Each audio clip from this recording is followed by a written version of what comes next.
ونصلي على رسوله الكريم. أما بعد فأعوذ بالله السميع العليم من الشيطان الرجيم من همزه ونفخه ونفثه. باعزت احترام بھائیوں اور بزرگوں،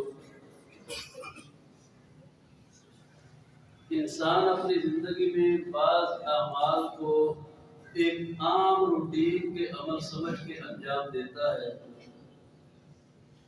لیکن ان اعمال کی حقیقت اور فضیلت انسان کے ذہن میں بعض اوقات نہیں رہتی ہے۔ اگر انسان کو معلوم ہو جائے تو انسان ان اعمال کو نہ کبھی بوجھ سمجھے اور نہ ان میں کوتاہی کرے۔ وہ عمل عام روزانہ کرنے والا میرے بھائیوں، نماز کا وضو جو ہے، ہم روٹین میں سمجھتے ہیں یہ ہمارا معمول کا ایک عمل ہے، لیکن کیا ہمیں معلوم ہے کہ وضو ایک ایسا مبارک اور بابرکت عمل ہے؟ امام الانبیاء صلی اللہ علیہ وسلم نے ارشاد فرمایا، قیامت کا دن ہوگا، میں محمد صلی اللہ علیہ وسلم حوض کوثر پہ کھڑا ہوں گا، وَإِنِّي لَأَصُدُّ عَنْهُ النَّاسَ، لوگ آئیں گے مجھ محمد کے پاس صلی اللہ علیہ وسلم، حشر کی گرمی نے لوگوں کو ستایا ہوگا اور میں لوگوں کو پیچھے کروں گا کہ پیچھے ہٹ جاؤ، پہلے میری امت کو آنے دو، میں ان کو پلا دوں، پھر تمہاری باری آئے۔ اب صحابہ فرماتے ہیں یا رسول اللہ صلی اللہ علیہ وسلم، وہاں پہ تو امتیں بہت زیادہ ہیں، 1,00,000 اور کم و بیش 24,000 نبیوں اور رسولوں کی جماعت ہے، ہر نبی کے ایمان لانے والے وہاں پہ موجود ہیں۔ آپ کیسے پہچانیں گے آپ کی امت کون سی ہے؟ نبی کائنات علیہ السلام نے ارشاد فرمایا، لَكُمْ صِيَامًا لَيْسَتْ لِأَحَدٍ مِّن قَبْلِكُم مِّنَ الْأُمَمِ، اللہ میری امت کو ایسی نشانی عطا فرمائے گا جو اس امت سے پہلے کسی نبی کی امت کو اللہ نے عطا نہیں فرمائی۔ وہ نشانی اللہ کے نبی پہچانیں کہ میرا امت ہی آ رہا ہے۔ تو صحابہ نے کہا یا رسول اللہ صلی اللہ علیہ وسلم، وہ نشانی کیا ہے؟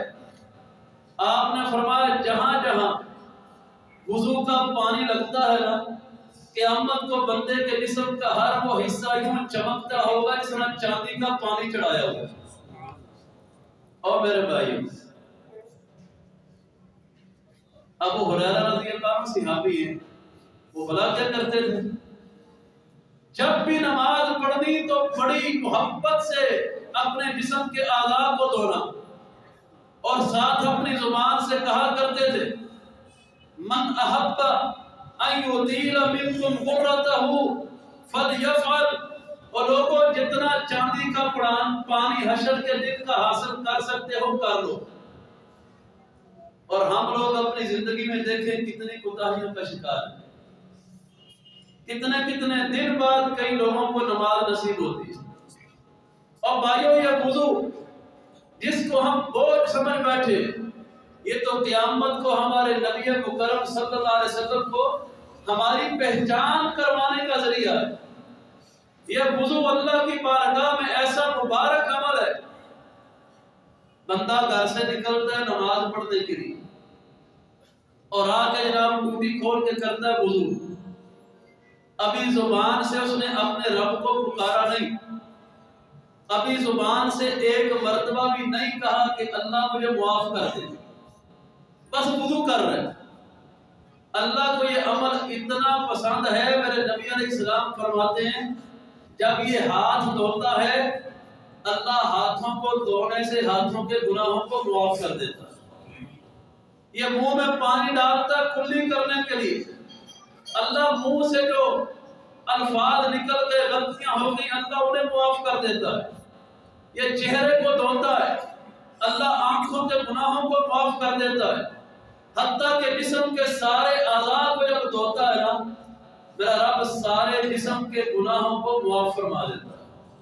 یہ ایسا مبارک عمل ہے میرے بھائی، ایسا مبارک عمل جس عمل کے کرنے پہ اللہ اتنا راضی ہے، یہ یوں یوں دھوتا جا رہا ہے، اس کے جسم کی میل نہیں اتر رہی بلکہ اس کے جسم کے گناہ بھی پاک ہوتے جا رہے ہیں۔ تو وضو ہماری قیامت کے دن پہچان کا ذریعہ، وضو ہمارے گناہوں کی بخشش کا ذریعہ۔ مزید دیکھیے نبی علیہ السلام معراج سے واپس آئے، اللہ نے معراج کے موقع پہ حضور علیہ السلام کو جنت کی سیر کروائی۔ آپ علیہ السلام واپس آئے، صحابہ کو نماز پڑھائی، نماز پڑھانے کے بعد حضور علیہ السلام نے صحابہ کی طرف چہرہ مبارک کیا اور آپ نے پوچھا اینا بلال، بلال کدھر ہے؟ تو بلال حاضر ہوئے، اللہ کے رسول علیہ السلام میں حاضر ہوئے۔ آپ علیہ السلام نے فرمایا بلال دلنی علی عمل عملتہ فی الاسلام، اسلام قبول کرنے کے بعد، اسلام قبول کرنے کے بعد کوئی ایسا عمل تو بتا جو خاص عمل تو نے کیا ہو۔ اور بھائی نبی علیہ السلام امت کے رہنما ہے، امت ہی نبی سے پوچھے نا تو پھر تو بات سمجھ آتی ہے، لیکن اللہ کے نبی علیہ السلام حیران ہو کے بلال سے پوچھ رہے کہ بلال عمل تو بتا تیرا کیا ہے۔ بلال کہتے ہیں یا رسول اللہ ہوا کیا؟ آپ نے فرمایا بلال میں جنت میں گیا، جدھر بھی دائیں بائیں آگے پیچھے جدھر بھی گیا مجھے قدموں کے چلنے کی آواز آ رہی تھی، آواز کس کے قدموں کی تھی یہ معلوم نہیں تھا۔ میں نے جبریل سے پوچھا آواز کس کی ہے؟ تو جبریل نے کہا آپ کا غلام بلال چلتا زمین پہ ہے، چلنے کی آواز جنت میں سنائی دیتی ہے۔ تو تب نبی علیہ السلام نے فرمایا بلال اب تو بتا تو عمل کیا کرتا ہے کہ تو چلتا زمین پہ ہے، تیرے چلنے کی آواز اللہ کی جنت میں سنائی دیتی ہے۔ تو بلال فرماتے ہیں یا رسول اللہ صلی اللہ علیہ وسلم دن ہو یا رات ہو کوئی گھڑی ایسی نہیں کہ اگر میرا وضو ٹوٹا ہے تو میں نے دوبارہ بلال نے وضو نہیں کیا، میں 24 گھنٹے با وضو رہنے کی کوشش کرتا ہوں۔ اور اللہ کے رسول علیہ السلام جب بھی وضو کرتا ہوں نا میں 2 رکعت نفل پڑھتا ہوں کہ اللہ تیرا شکر ہے تو نے پاک ہونے کی توفیق عطا فرمائی۔ اور میرے بھائیو بلال وضو کے ساتھ کتنی منزلیں پا گئے، کتنا مقام پا گئے کہ دیکھیں چلتے زمین پہ ہے اور چلنے کی آواز اللہ کی جنتوں میں فرشتے سن رہے۔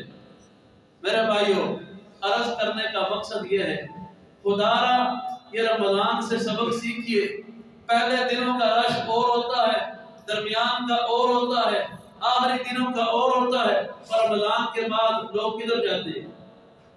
یہی نمازیں، یہی وضو، یہی عبادتیں ہم کو بوجھ کیوں لگتی ہیں میرے بھائیو؟ خدا را یہ نیت کیجئے کہ یہ عمل زندگی بھر ہمارے ساتھ رہے تاکہ حشر کا دن ہو ہمارے نبی ہمیں پہچان سکیں علیہ السلام، تاکہ ہر دن میں ہمارے گناہوں کو اللہ ساتھ ساتھ معاف کرتا رہے، اور تاکہ اس عمل سے اللہ کرے ہم بھی اللہ کے ایسے محبوب بن جائیں، زمین پہ چلیں تو اللہ عرشوں پہ ہم سے راضی ہو جائے۔ تو وضو میرے بھائیوں یہ روٹین کا عمل نہ سمجھیے، یہ بڑا مبارک عمل ہے، یہ نیت رکھ کے وضو کو کیا کرے۔ اللہ سمجھنے کے عمل کرنے کی توفیق عطا فرمائے۔